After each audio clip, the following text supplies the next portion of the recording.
Shalom, bienvenidos a nuestros estudios semanales y esta vez nos corresponde ver lo que es la Parashá Aharei Mot, que significa después de la muerte. Esto se encuentra en Levítico capítulo 18, versículos del 6 al 21 y que corresponde a la sexta aliyá.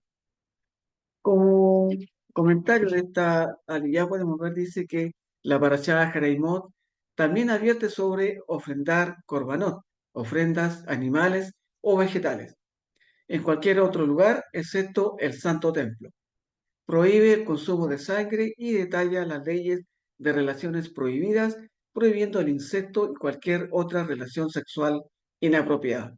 Aquí nos indica que las relaciones sexuales no con parientes están prohibidas, incluidos los cónyuges de padres, medios hermanos, nietos, hermanastros, tías, suegros, etc. Además, casarse con dos mujeres que están emparentadas o una mujer que esté ya casada. El listado de relaciones prohibidas cambia el tema de las leyes sobre el Mishkan. No es el primer cambio de tema. Las leyes de Kashrut de la Parashá Shemini también fueron un cambio de tema. Así, los dos primeros sujetos de las leyes que no están relacionadas con nuestro acercamiento a Elohim en el Mishkan son la comida y la familia. Estos son las primeras cosas que se le dijeron al primer hombre y a la primera mujer en el sexto día de la creación: ser fructíferos y multiplicarse, y comer de las hierbas. Se dijo familia y alimento a Adán y Eva. La familia y la alimentación son las primeras leyes que se esbozan en detalle al pueblo judío. Bien, entonces veremos algunos versículos correspondientes a esta aliyá. En el versículo 6 dice: ninguno de vosotros se acercará a una pariente cercana suya para descubrir su desnudez. Yo soy el Señor. Se hacía la tajante afirmación de que nadie debía tener relaciones sexuales con un familiar cercano.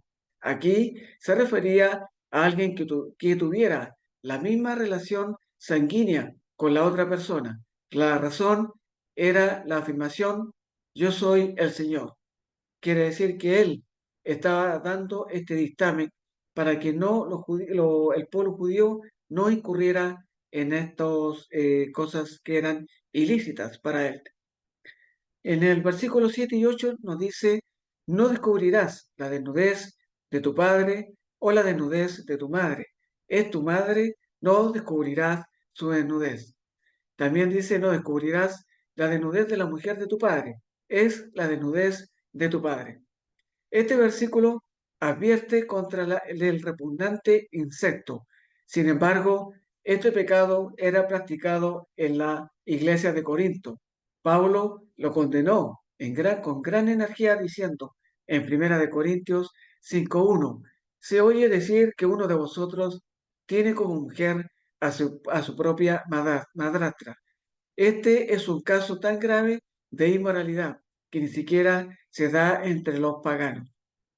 Sobre estos asuntos se habla hoy con frecuencia porque en la época actual las cosas no son muy diferentes a lo que eran en aquellos tiempos.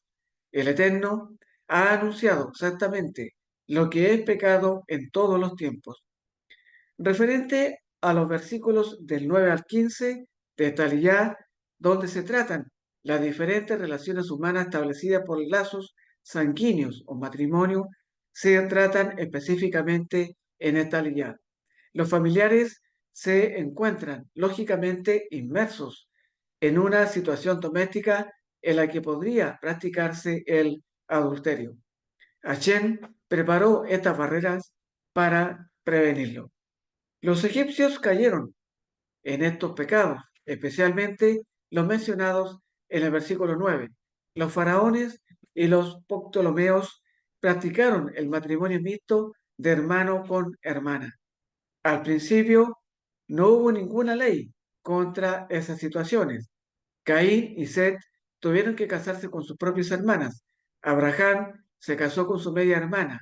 Sin embargo, Después la ley interrumpió estas prácticas. En el versículo 17 y 18 nos habla de las diversas relaciones sexuales prohibidas. La desnudez de la mujer y de su hija no descubrirás. No tomarás la hija de su hijo, ni la hija de su hija, para descubrir su desnudez. Son parientes, es maldad. No tomarás mujer juntamente con su hermana, para hacerla su rival, descubriendo su desnudez delante de ella es su vida. Aquí la relación no era entre personas de la misma sangre, sino por matrimonio, debido a la relación cercana de una esposa hacia una hija o hijo. Cualquier matrimonio entre ellos estaba prohibido.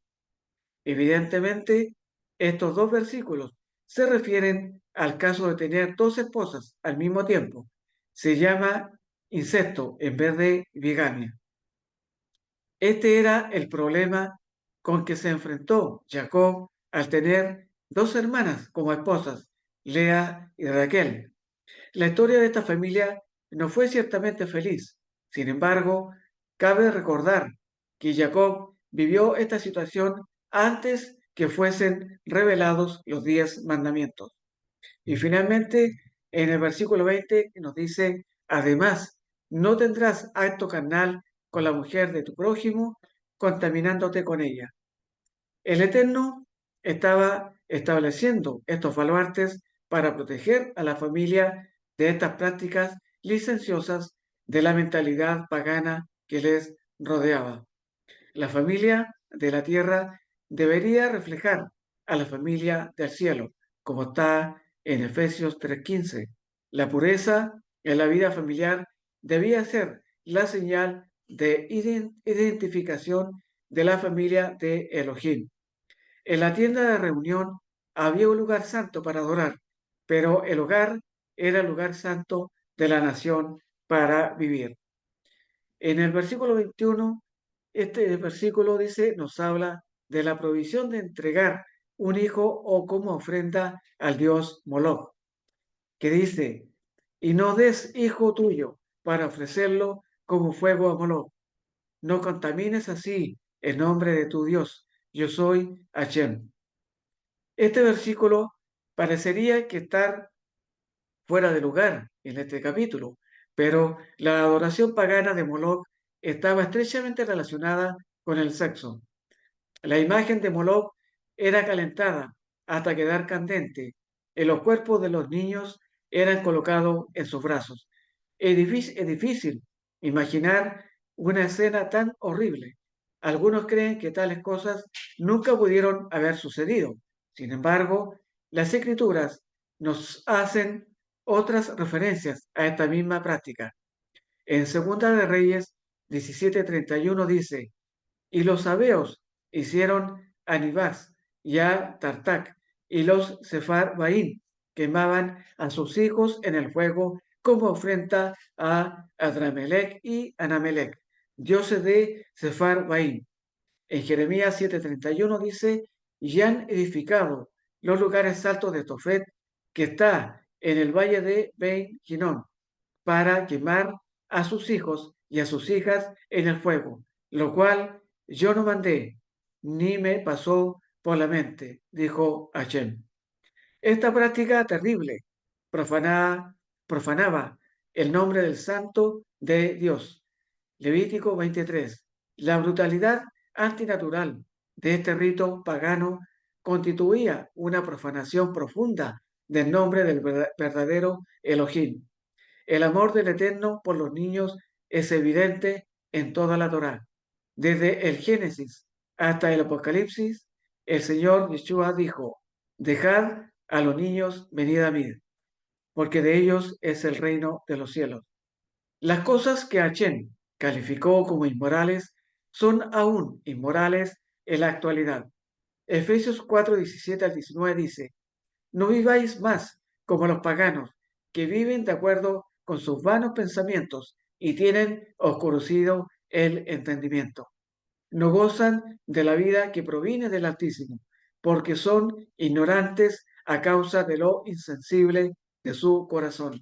Se han endurecido y se han entregado al vicio, cometiendo sin freno toda clase de acciones impuras. El Hijo de Dios, cualquiera de cualquier época, ha sido llamado a vivir una vida pura. Como dice Primera de Corintios 3, del 16 al 17. ¿No sabéis que sois templo de Elohim y que el Espíritu de Dios habita en vosotros? Si alguno destruye el templo de Dios, lo destruirá a él, porque el templo de Hachén es santo, y eso es lo que vosotros sois. Y finalmente en Efesios 1:4 declara, el Eterno nos escogió en Yeshua desde antes de la creación del mundo, para estar en su presencia santos y sin falta. Como vemos entonces en esta aliyá, vemos que todas las leyes que fueron dictadas, que aún permanecen hasta nuestros días, de todas las faltas que puede cometer el ser humano, de todos los pecados que cometían, contaminándose con sus propios parientes, estos quedaron excluidos, quedaron de acuerdo a las leyes que fueron dictadas en el monte Sinaí. Por eso debemos vivir una vida clara, una vida santa, como dice nuestro Eterno, para cada día seguir su camino lo más limpio posible de todas estas causas que habían en la antigüedad. Shalom, nos veremos en una próxima oportunidad.